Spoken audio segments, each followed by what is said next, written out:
안녕하세요. 제이드입니다. 이번 주 한 주 잘 보내셨나요? 제가 썸네일 제목을 이중인격이지만 괜찮아요 라고 했잖아요. 근데 왜 제가 이런 썸네일을 했냐면, 제가 이번 주에 스스로 정말, 나 정말 이중인격인가? 이런 생각을 되게 많이 했어요. 이게 무슨 얘기냐면, 제가 지난주에 시장의 FOMC 기대를 많이 하고 있는데, 실제로는 파월 의장이 그렇게 호락호락하게 주지 않을 거다. 주식을 조금 조심해서 줄여야 된다. 실제로 저는 했거든요. 근데, 화요일, 수요일에 이게 말씀을 드리겠지만, 진짜 뭐에 홀린 사람처럼 화요일이랑 수요일에 주식을 저도 많이 늘렸습니다. 그러고 나서 목요일 아침에 딱 눈 뜨자마자 FOMC 이후에 미국장 어떻게 딱 보니까 엄청 폭락을 한 거죠. 그래서 제가 아침장을 되게 괴롭게 봤는데 결과적으로는 사실 시장은 괜찮았죠. 한국 시장은 미국 시장 대비 목요일, 금요일 다 굉장히 선방을 했습니다. 결론적으로는. 근데 다들 이제 제가 되게 괴로워하니까 주식 많이 엄청 줄이시지 않았어요. 그런데 JD 말대로 안 한 거예요? 막 계속 그러는 거예요. 농담으로 다들. 근데 제가 이게 드리고 싶은 말씀이 투자라는 게 그런 것 같아요. 제가 이게 주말에 차분한 마음으로 시장을 정리하고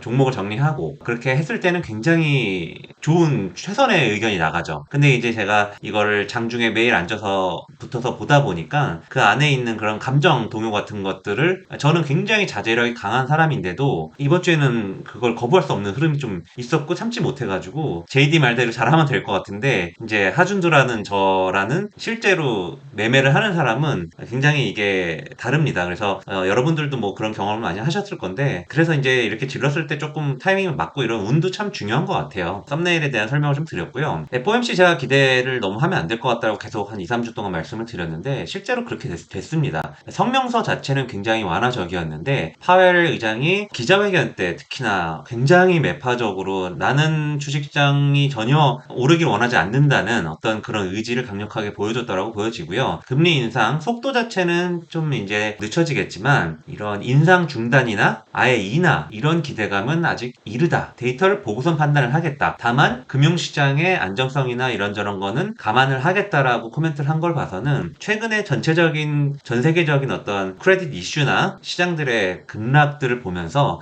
파월 의장도 신경을 아주 안 쓰진 않는다는 거를 처음으로 좀 내비쳤고요. 일단은 시장에서 최종 금리가 4.6에서 4.7% 정도일 거다라고 기대를 했지만 실제로 이제 5% 이상이다라고 보셔야 되는 거고요. 근데 사실 이게 저는 조금 목요일 아침에 미국장이 급락한 걸 봤을 때 좀 의아했던 거는 사실은 이게 정말 큰 차이가 아니거든요. FOMC에서 한 번 혹은 두 번 정도 더 올리나 마나 정도이기 때문에 사실 내년 상반기에 바로 금리 인하가 될 거라고 생각하는 사람들은 전 별로 없었다라고 보거든요. 근데 시장이 조금 너무 제가 지난주에 말씀드린 것처럼 너무 완화적인 스탠스를 기대했다가 그렇지 않았기 때문에 조금 이런 반작용이 나왔다라고 저는 개인적으로 해석을 하고 있고요. 그래서 결론적으로 저는 이런 금리 이슈가 이제는 거의 다 반영이 된 게 아닌가. 그리고 다음 주가 중간 선거고 다음 주에 CPI가 나오는데 CPI는 이제 클리브랜드 쪽이 요즘에 계속 정확했기 때문에 이번에도 정확하다라고 가정을 하면은 그렇게 인플레이션이 많이 낮아질 것 같지는 않아요. 지금은 그런 상황이라서 다음 주에 한 번 정도 더 이것 때문에 흔들릴 수는 있겠지만 시장에서는 뭐 어쨌든 어느 정도는 이걸 감안하고 있기 때문에 이런 이슈들은 일단 조금은 지켜봐도 된다라고 보고 있고요. 근데 정말 신기한 게 목요일에도 시장이 별로 안 빠졌고 금요일 오늘도 많이 오르진 않았지만 어쨌든 좀 올랐죠. 시장 자체가 굉장히 탄탄해졌습니다. 미국 시장은 지금 3일 연속인가요? 계속 빠졌는데 한국 증시는 굉장히 탄탄한 모습을 보이고 있고 외국인 수급 잠깐 보시면은 이게 거래소 외국인 수급이거든요. 보면은 9월 29일부터 외국인들은 우리나라 거래소, 우리나라 코스피 지수를 주요 종목들을 거의 한 달 넘게 엄청나게 사들이고 있습니다. 코스닥은 뭐 그렇지는 않은데 정말 오랜만에 있는 일이고 외국인들이 한국 주식을 사들이고 있다라는 시그널로 너무 명백하게 보여지는 상황이고요. 제가 이중인격이라서 주식을 화요일, 수요일에 갑자기 막 샀다라고 말씀을 드렸는데 사실 뭐 제가 이중인격이라서 그런 게 아니라 이런 뉴스가 화요일에 돌았습니다. 이제 미국 최대 연기금 중 하나인 텍사스 무슨 어떤 이런 펀드가 중국 주식 비중을 절반으로 줄이는 거를 하고 있다. 지금 실행 중이다. 그래서 중국 비중이 35%에서 17%로 줄일 거다. 뭐 이런 얘기가 나왔어요. 그래서 이런 건 좀 큰데? 라고 생각을 했는데 실제 생각해보시면 요즘 미국이랑 중국이 안 보이는 경제 전쟁이 어마어마합니다. 뭐 사실 핵폭탄을 안 날렸다 보니 거의 전쟁 수준의 경쟁을 하고 있는데 반도체 장비를 뭐 중국에 이제 반입을 못하게 하고 뭐 이런 게 그런 일환인데 실제로 이게 뭐 국가에서 지시를 하지는 않았겠지만 미국의 어떤 주요 펀드들이나 오늘 금요일인데 그런 뉴스가 또 나왔어요. 연기금뿐만 아니라 이제 미국의 유명한 타이거 펀드 이런 데서도 중국 거를 이거를 줄일 거다라는 얘기가 나왔고, 실제로 이런 것들은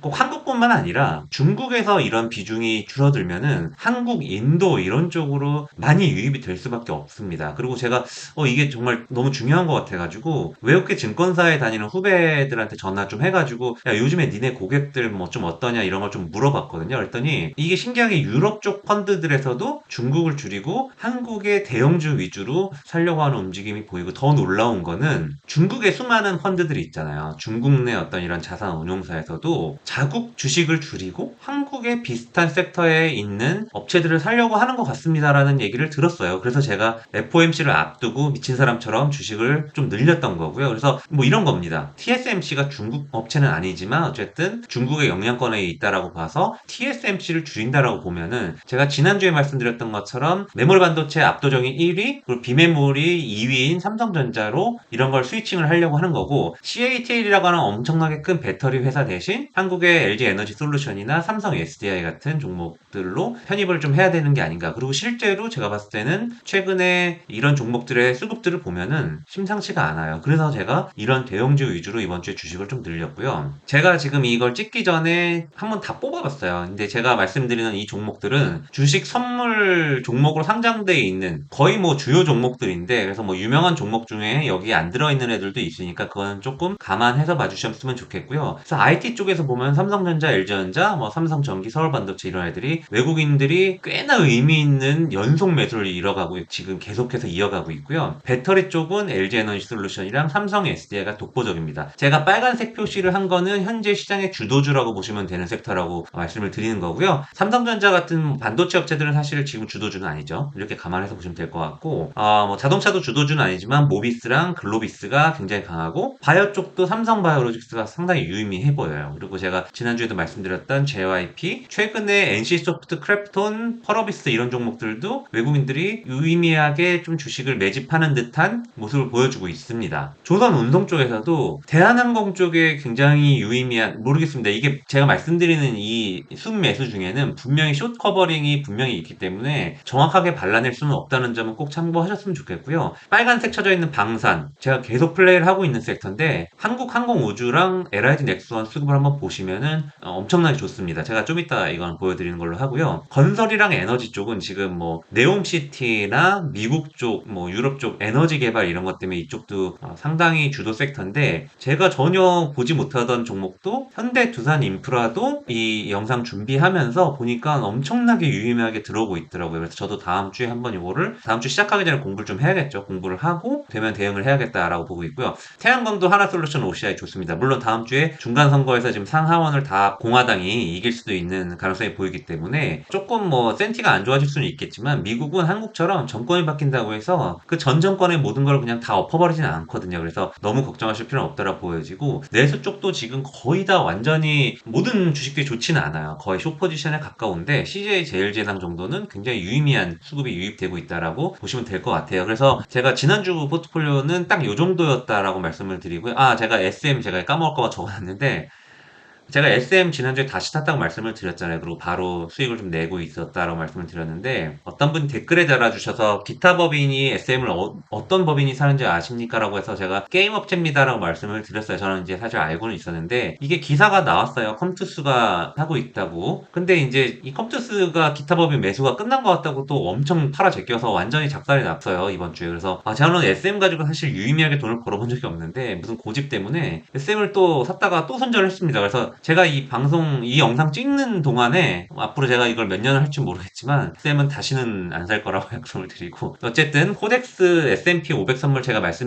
지난주에 분명히 말씀드렸죠. 이거 어떤 지점에서 막히는 자리이기 때문에 이번 주 초에 기회 주면은 꼭 줄이셨으면 좋겠다라고 말씀드렸는데, 저희 구독자분들 줄이셨으면 너무 좋겠고요. 다시 살 자리가 되면은 제가 말씀을 드리겠습니다. 그리고 NC소프트 중장기로 좋아 보이고 성광밴드도 이런저런 이유로 좋다고 말씀드렸는데, 이번 주에 결과가 좋아서 그래도 그래도 조금 마음이 괜찮은 한 주였고요. 그래서 뭘 늘렸냐? 아까 제가 말씀드린 종목 중에서 삼성전자는 뭐 당연히 가져가야 되는 종목이고 LG전자는 사실 금요일에 샀어요. 오늘 샀는데 갑자기 아침부터 조금 흐름이 이상하더라고요. 그래서 일단 좀 사놓고 저희 표현으로는 그냥 정찰병 보냈다고 하는데 이게 결국엔 오후에는 계속 LG전자가 애플의 자동차 애플카의 생산이나 이런 걸 맡는다는 루머가 재재작년 정도부터 계속 있으면서 LG전자 주가가 엄청 올랐다가 지금 완전히 아작이 나 있죠, 주가가. 그래서 사실 이 얘기가 또 나오는 게 불안하긴 한데 뭐 좀 구체적으로 얘기가 돌았습니다. 그래서 잘 모르겠지만 이런 거 놓치면 또 멘탈이 나가기 때문에 LG전자도 그리고 아까 말씀드렸던 것처럼 외국인들이 막 사들이는 종목 중에 LG전자가 포함되어 있습니다. 그래서 뭐 이 회사의 펀더멘탈을 떠나서 LG전자는 기존에 이제 스마트폰이나 이런 걸 다 철수시키고 결국엔 완전 자동차 전장이나 이쪽으로 변신을 하고 있는 회사이기 때문에 상당히 뭐 유의미하다고 보여져요. 여기서 애플카를 정말 하는 게 확인이 된다라고 하면 LG전자는 무조건 올 하반기 내년 초까지 가져가셔야 되는 종목으로 순식간에 바뀔 수도 있습니다. 순식간에 주도주가 될 수도 있는 종목이기 때문에 꼭 보셔야 될 것 같고 물론 계속 뻥커 쳤다가 말만 나오고 안 나왔던 역사가 있기 때문에 굉장히 조심도 하셔야 돼요. 그래서 대응을 좀 하셔야 될 것 같고 지난주에 말씀드렸던 NC소프트랑 JYP는 그대로 들고 있고 이번 주에 네이버도 추가를 했어요. 외국인들도 좀 의미 있게 사는 것 같고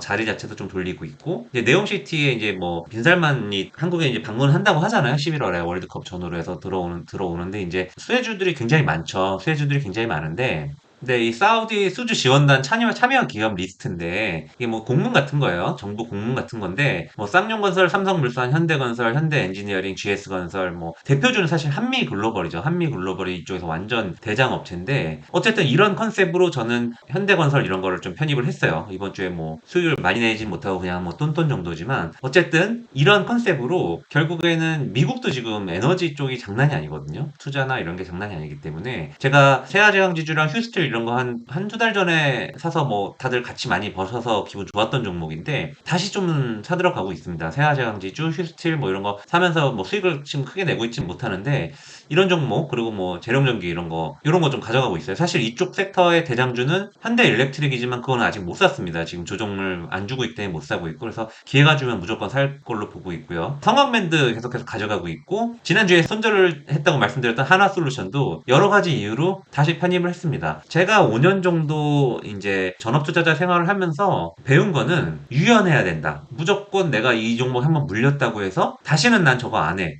물론 아까 SM은 다시는 안 할 겁니다. 저거 다시 하면 저 인간 아닙니다. 근데 여튼 그래서 하나솔루션은 다시 사서 이건 좀 수익을 이미 벌써 내고 있고요. 방산 업체들 계속 다시 봐야 되는 자리다 말씀을 드렸는데 항공우주가 아까 말씀드린 것처럼 외국인 수급도 굉장히 유의미하고 사실 다 샀어요. 하나에어로랑 LIG 넥슨 다 사서 근데 이번 주에 너무 기회를 다시 잘 줘가지고 오늘 많이 올라가지고 나머지 두 종목들은 차익 실현을 좀 했고요. 항공우주만 일단 가져가면서 다시 방산주들은 한 3, 4% 정도라도 조정을 주면은 다시 유의미하게 살려고 하고 있습니다. 그래서 일단 현재 포트폴리오는 이 정도로 보시면 될 것 같고 삼성전자는 엄청 많이 보여드렸으니까 LG전자부터 볼게요. LG전자가 이게 일봉인데 사실 일봉으로 보면 특별한 건 없습니다. 오늘 숏을 잡아야 되는 자리거든요. 그래서 월요일에 빠질 수도 있어요. 근데 오늘 7%나 올랐죠. 그래서 저도 한 3, 4% 정도 먹은 것 같습니다. 그리고 주봉으로 봐도 사실 뭐 좋은 자리는 아닌데 일단 뭐 월봉으로 보면은 200월봉 제가 지난주에 말씀드렸던 NC소프트랑 비슷한 자리다. 한번 미친 척하고 사놓고 잊어볼 만한 자리다 라고 보고 있고 아까 말씀드렸던 것처럼 LG전자도 엄청난 외국인 수급 연속적인 수급이고 국내 투신이나 이제 뭐 연기금도 다시 사지만 어쨌든 국내 개인들 막 팔고 있고요. 이런 거 사실 되게 좋은 사인입니다. 그래서 이런 것들은 사실 외국인 수급도 그렇고 애플카 얘기도 그렇고 전체적으로 LG전자 같은 거 한번 사서 가져가 볼 만한 국면이다라고 보고 있고요. 사실 올해 최고 주도주는 LG 에너지 솔루션입니다. 이게 사실 뭐 지금 보면 외국인들이 이렇게 사들이고 있습니다. 기타 법인 한국 어디선가 팔고 있고 뭐 우리나라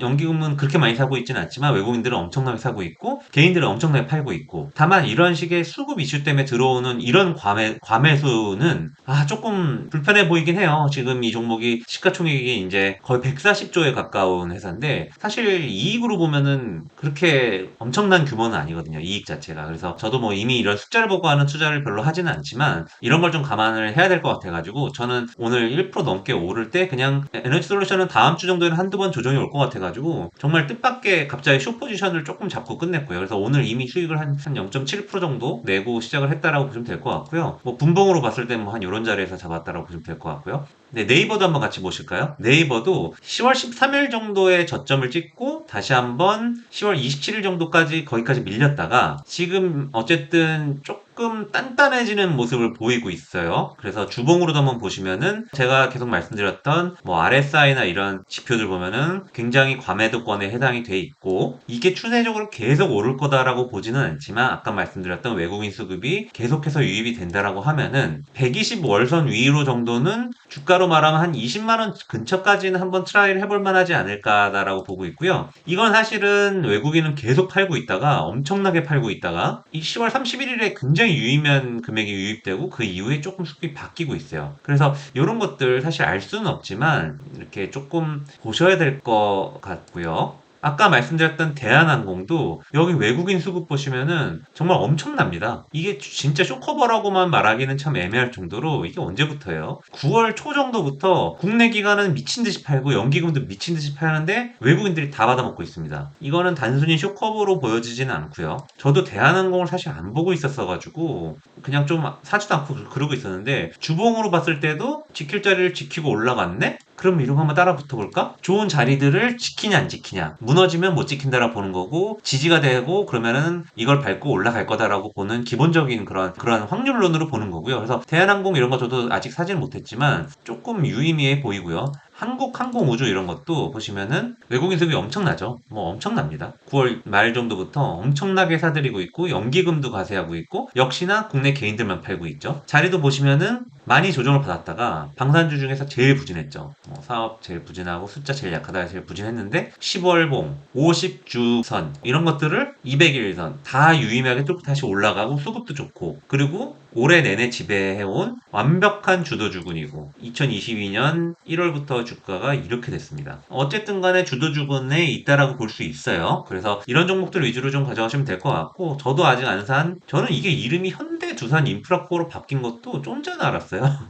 두산인프라만 알고 있다. 언제 이름을 바꿨니? 하여튼 뭐 이거 보시면은 외국인이랑 연기금, 은행, 투자 난리 났습니다. 무슨 개인 빼고는 없어서 못 사는 주식처럼 하여튼 제가 이 내용을 뭐 몰라서 제가 이렇게 허접하게 방송하는 거 보고서는 저희 업계에 있는 분들이 하나도 모르면서 그냥 주댕이 터내라고 하셔도 됩니다. 진짜 모르고 떠드는 건데 저는 그런 내용들을 다 알고 할 필요 없다라는 주의거든요. 사놓고 공부하면서 늘리거나 줄이거나 하는 겁니다. 그래서 보면은 1루도 되게 유의미한 계속 못 뚫던 200일선을 뚫고 이번 주에 올라가기 시작을 했고 주로 봤을 때는 좀 막힐 것 같아요. 일단은 다음 주에 한 번 정도 조정이 올 것 같은데 그래서 내용을 좀 이제 살펴봐야죠. 저도 사실 내용 하나도 모릅니다. 뭐 어쨌든 이런 걸 리스트에 올려놓고 하나씩 툭툭 보면서 야 이거 내용 괜찮다 이러면은 따라가 사서 먹고 적당한 욕심을 부려서 팔고 그런 걸 하는 거라서 같이 이런 거 좀 해보시면 좋을 것 같아요. 이번 주에는 외국인 수급 위주로 이런 종목들을 가지고 있다는 말씀을 드리려고 금요일에 찍어봤고요. 제가 또 공지를 하나 드릴 게 일주일에 한 번 정도 포트를 말씀을 드리니까 중간에 제가 너무 전략적으로 사는 종목들을 저희 구독자분들께 공유를 드리면 어떨까라는 마음이 많이 있어가지고 매주 그렇게 할 수 있다라고 약속은 못 드리지만 두 번에 나눠서 대신에 길이 좀 짧아지겠죠. 수, 토 정도에 올릴 수 있도록 조금 생각을 바꾸고 있습니다. 그래서 그렇게 앞으로 좀 할 계획이고요. 오늘도 또 긴 내용 시청해주셔서 감사드리고 추운 주말이지만 즐거운 주말 보내시길 바랍니다. 감사합니다.